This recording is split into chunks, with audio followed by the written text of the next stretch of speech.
la sexualité adolescente à l'ère du numérique, quelles constantes et quelles nouveautés?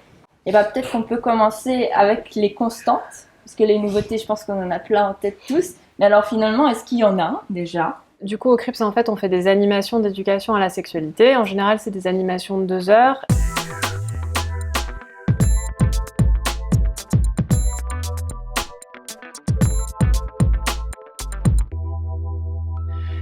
Les constantes, c'est que souvent les jeunes sont intéressés en fait par des trucs assez basiques.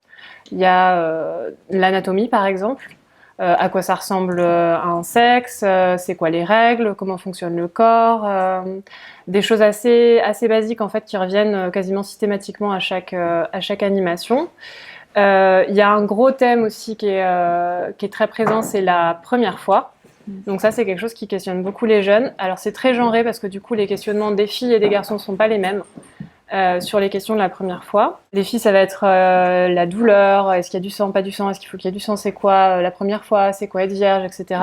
Et les garçons, ça va plutôt être de l'ordre de la performance. Et ça, c'est vraiment une grosse constante, c'est quasiment à chaque animation. Il n'y a pas de changement majeur. Après, il y a quand même des évolutions dans le sens où les filles et les garçons se rapprochent.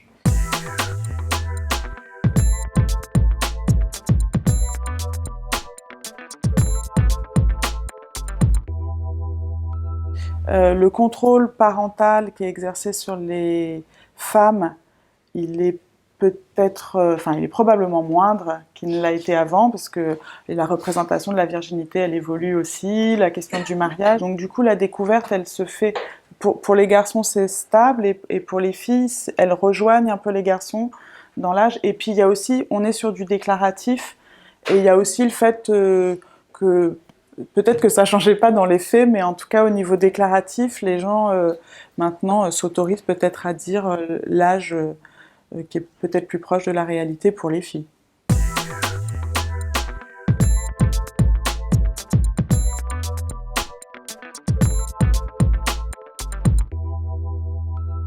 On pourrait se dire tout de même que l'adolescent reste toujours dans cet aller-retour entre pudeur et impudeur. Et que donc, on sait très bien que sur les réseaux sociaux, on va en grande majorité retrouver des gens que l'on connaît. Là où ça devient intéressant, c'est d'ailleurs une étude qu'on avait menée avec une étudiante, c'est à l'époque des mécènes, donc ça date un peu. Certaines adolescentes, par exemple, vont rentrer en contact avec des garçons un peu plus âgés, alors pas beaucoup plus âgés, on va dire qu'elles ont 17 ans, 18 ans, les garçons peut-être 20, 22 ans, et elles vont d'une certaine manière se simuler dans une situation où, à travers peut-être des dialogues érotiques, il va être possible d'imaginer, de dire, d'oser dire, et peut-être quelque part de flirter avec la limite de l'interdit, toujours dans cet aller-retour entre pudeur et pudeur, et donc finalement d'oser, de pouvoir finalement se simuler comme cet autre qui d'habitude fait peur, c'est-à-dire la sexualité qui est à l'adolescence, et en même temps un objet de tant de convoitise, mais aussi en même temps compliqué à assumer. Ce qui est intéressant, je trouve, toujours dans les animations, c'est que quand on arrive et qu'on dit qu'on va parler de sexualité, il y a un peu on va parler de sexualité, la panique, et alors que du coup, effectivement, il y a sur les réseaux sociaux, il y a des choses qui sont des sexualisations des corps, des choses comme ça. Donc, on est un peu toujours dans un paradoxe à l'adolescence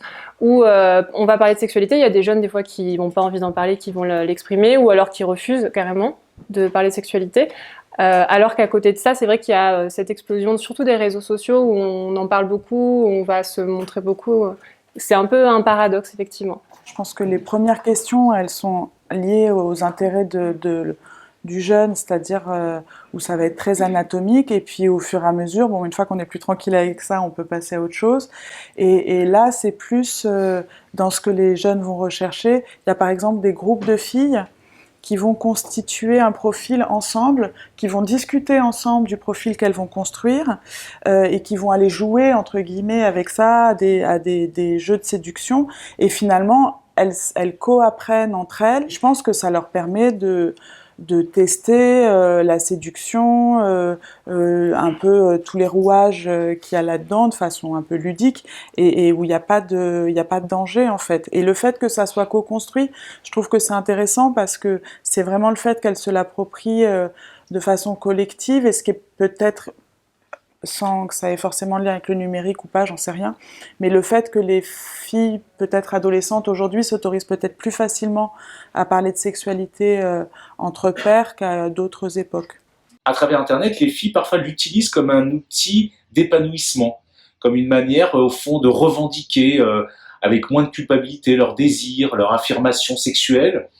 Peut-être même le fait que des jeunes filles envoient leur sexe en elles-mêmes est en soi intéressant, comme une manière de rompre avec l'idée que c'était un objet caché, honteux, ou je ne sais quoi, ou qui n'était pas à l'image de ce que finalement la société souhaite. Donc on voit bien que, paradoxalement, tout ça est peut-être intéressant comme une nouvelle manière de mieux assumer ses désirs et donc de mieux les vivre. Poster une photo de soi, ça peut être quelque chose pour dire c'est une partie de mon corps que moi je mets en valeur et que maintenant je suis une femme et etc. et que je montre.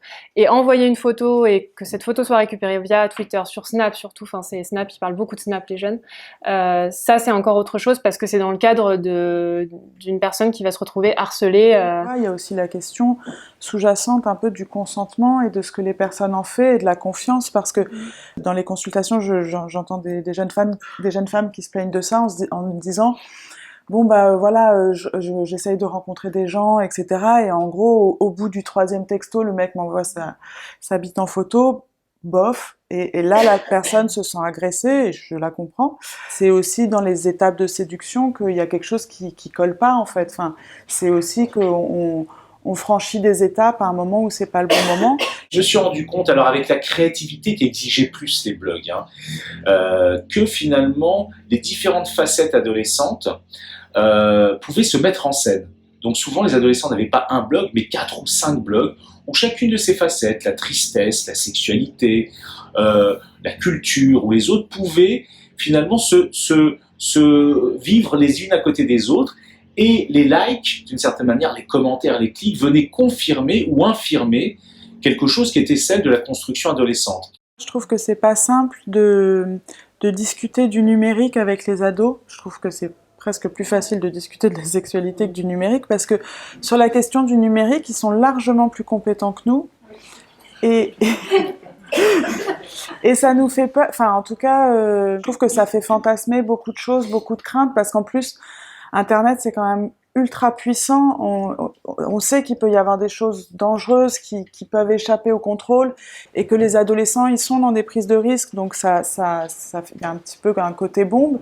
Et en même temps, force est de constater qu'il n'y a pas tant de difficultés, ou enfin en tout cas moins que ce qu'on pourrait peut-être fantasmer par moment. Recevant déjà pas mal d'ados qui évoquaient la question de la pornographie. Ce couple de journalistes m'évoquait la problématique de la morale, de l'image de la femme dans les films porno, et étonnamment, les ados que j'ai interrogés ne me parlaient jamais de cette dimension-là, mais plutôt ce qui les inquiétait, c'est est-ce qu'on va être aussi performant ? Quand on commence la séance et que je vais dire alors la sexualité c'est quoi, il va y avoir des mots porno qui sortent, et j'ai un peu l'impression, mais c'est mon avis, que c'est de la performance en fait. C'est qui va sortir le mot le plus, le nom d'une actrice, le nom d'une pratique, quelque chose qui vient d'émerger sur le net. Et après, on en revient vite, mais très vite à mais sinon la première fois ça fait mal, et sinon est-ce que si je vais être assez performant, etc. C'était vraiment la rencontre un peu d'internet et de la sexe et du porno qui faisait qu'il y a des gens qui n'étaient pas forcément sujets à des addictions par ailleurs, et qui là, basculaient très vite et très fort dans ce type de comportement addictif, parce que il y a un petit côté cocktail explosif de tout ici, tout de suite. Et il y a aussi la confrontation à la réalité, elle est un peu décevante parfois pour eux, ou alors dans leur accès au plaisir. Et finalement, il y a certains jeunes garçons qui disent, en fait, ou peut-être certaines jeunes filles, mais moi je les rencontre pas en consultation, mais qui viennent me voir en me disant, en fait, je m'ennuie dans une sexualité partagée.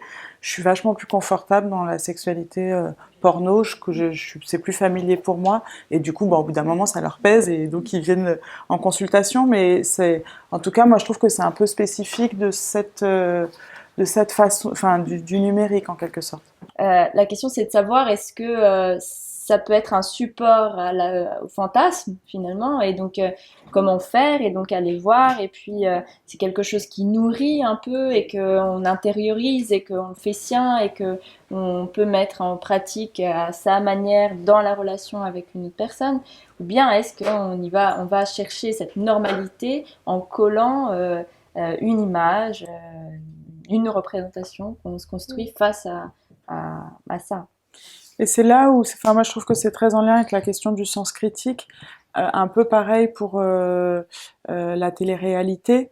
Pour moi, je trouve que les deux questions qu'il y a derrière ça, ou les deux remarques, c'est d'une part, un peu, il y a c'est Tisseron hein, qui est sur la question du sens critique par rapport au numérique, c'est comment on accompagne, sachant qu'on est nul, les jeunes sur la question du sens critique autour du numérique, et que c'est dans un échange de compétences parce qu'on les suit pas, ça va tellement vite qu'on est toujours un train en retard. Et aussi comment eux, ils construisent leur sens critique, comment on échange avec eux, comment on les protège des éventuels risques, mais en les laissant quand même faire leur bonhomme de chemin. C'est vrai que c'est hyper important et c'est pour ça que par exemple travailler, je sais pas si les compétences psychosociales ça vous parle. C'est genre avoir un esprit critique, c'est très présent dans l'éducation nationale, savoir gérer son stress, des choses comme ça. Et quand on travaille du coup les compétences psychosociales, on travaille aussi ça quoi. Où est-ce que je vais chercher, comment je sais que c'est fiable, et comment je sais que le porno, c'est pas forcément. Vaut peut-être mieux aller sur onsexprime.fr si on veut savoir. Je sais pas ce que c'est que le VIH, j'en sais rien, mais c'est hyper important. Ouais. Et c'est aussi qu'est-ce qu'on propose en alternative au porno ou à d'autres modèles en fait. Et c'est le tiers qu'on introduit en fait dans la relation et où on permet aux adolescents d'avoir plusieurs modèles. C'est là où voilà qu'il y ait d'autres sites internet, qu'il y ait des ouvrages, de faire en sorte que la personne, enfin les jeunes, ils puissent aller demander à une personne dans la vraie vie plutôt que d'aller toujours sur internet, et c'est d'aller multiplier en fait les sources possibles en fait. Je parle du principe, peut-être un peu avec provocation, que je crois que parler de sexualité, et même en étant un travailleur social, voilà, je crois que ça ne va pas de soi. Parler du numérique, en tout cas, c'est une chose, mais parler du numérique et de sexualité, c'en est une autre. Et c'est vrai qu'il y a beaucoup de gens qui disent souvent, mais on fait aussi des interventions auprès des parents et donc ils veulent savoir comment on fait. Sauf que en vrai, si on se sent pas de parler de sexualité, on n'est peut-être pas obligé de le faire, même si on est parent, même si on est éduque, même si etc. Mais par contre, ça peut être se dire, ok, alors ça là, c'est pas possible. Moi, je peux pas parler de sexualité. Par contre, je sais pas, il y a telle personne qui est disposée à le faire, il y a tel endroit, etc. Mais c'est hyper important parce que effectivement, la sexualité, c'est tabou et pas, c'est tabou. Enfin. Ça peut être tabou et ça peut être tabou pour tout le monde aussi, et connaître ses limites, c'est aussi important. On a une tendance à parler sexualité exclusivement, et j'emploie ce terme volontairement, du côté de la prévention, comme si la sexualité n'était pas d'abord un plaisir, mais qu'il y avait à s'en protéger. Ça me fait penser juste comment cet entourage enveloppe l'adolescent et comment l'adolescent, en relation avec son entourage, créera ou pas une image numérique, une image de soi, comment cette identité numérique influence la construction de l'image de soi, et en parallèle, comment cette image de soi est influencée par son environnement. Je crois que dans cette sorte de bal masqué que représente Internet, beaucoup d'adolescents, parfois très inhibés ou timides, vont oser enfin pouvoir, à travers un avatar, se simuler comme cet autre, se simuler en quelqu'un de moins inhibé, pouvoir s'exposer, pouvoir jouer avec son identité. Et en soi, j'y vois plutôt quelque chose d'intéressant, comme une sorte de laboratoire de quête identitaire et entre autres sexuelle.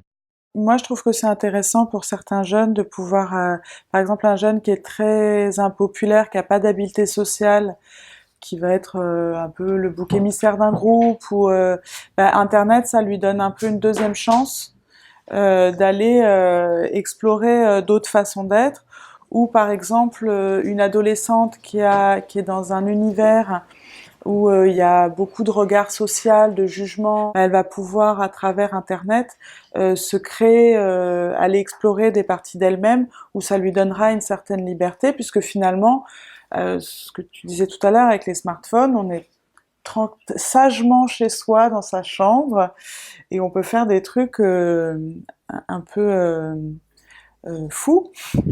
Et c'est un paradoxe aussi. Qu'est-ce qui va faire qu'un adolescent va accepter un rendez-vous très tard dans la nuit avec un inconnu, pour me dire que souvent, à nouveau, il faut faire très attention que l'écran ne fasse pas écran sur tout un contexte familial, socio-psychologique, dans lequel l'adolescent va ou non prendre des risques comme celui-ci. De toute façon, les adolescents prennent des risques. Mais après, il y a des groupes d'adolescents qui prennent beaucoup de risques dans la sexualité notamment. On a une déformation professionnelle où tout de suite, justement, l'ado, il arrive avec des fleurs dans les yeux en nous disant j'ai rencontré quelqu'un et puis en fait, quand il nous explique que certainement qu'elle a pas le sida parce qu'elle se lave, là on commence à se dire oh là là, mais c'est pas comme ça que je voyais les choses. Et donc nous on voit ça sous le prisme du danger, de la peur, et du coup on leur en parle comme ça.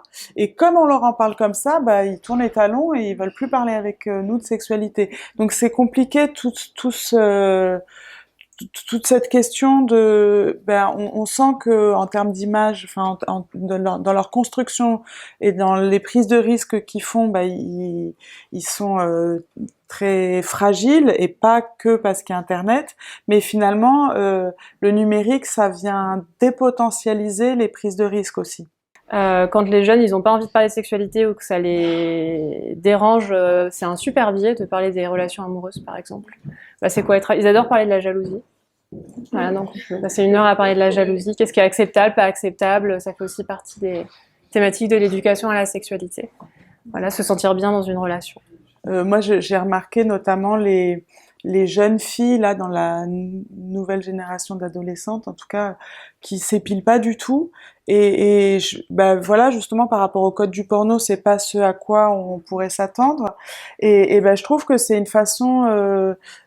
Alors c'est peut-être pas une généralité. Là, j'ai aucun élément statistique sous la main par rapport à ça, mais c'est une observation que j'ai faite où je me suis dit, tiens, c'est drôle, elle s'approprie les choses d'une façon où moi j'aurais peut-être même pas osé, ou de notre génération c'était plus compliqué de le faire, et quelque part les ados à leur façon, même s'ils sont dans des univers où il y a beaucoup de stéréotypes et des choses qui peuvent être très choquantes, ils sont aussi capables de déconstruire des choses et d'aller un petit peu plus loin que nous avec ou sans numérique.